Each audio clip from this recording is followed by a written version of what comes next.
Once in a land far, far, far away lived a man with 2 wives. One had children, one didn't. They called her barren, laughed at her, mocked her. Her rival used her children to antagonize her.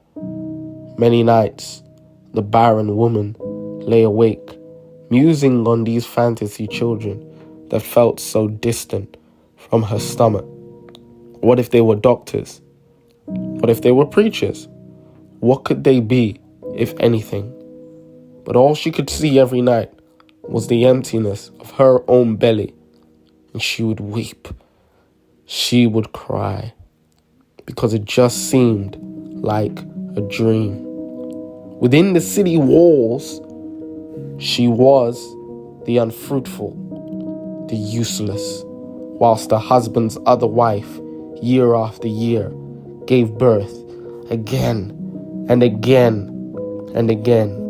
This time the lips of her rival didn't need to jeer or laugh, because the situation was now cackling at her like a hyena that's caught its prey. One day, heavy of heart and skint of hope, she found herself in a temple, and she knelt before the altar. And she said, "Lord, when you are blessing others, don't forget this barren woman." She paused. "If you will remember me and give me a child, I will give him back to you." She continued praying, when suddenly she felt a hand on her back. And when she turned around, she saw a man. "Are you drunk?" he asked. "No, I'm heavy of heart and I'm childless, sir," she answered. "I see.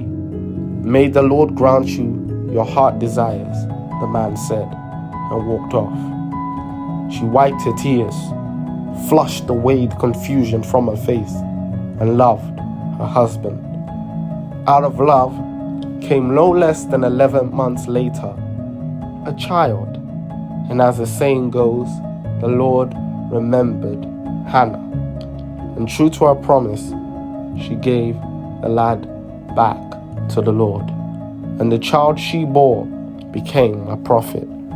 No matter the barren land or hollow state, if you will look just on his face, you will give birth to the remembrance of the great I Am.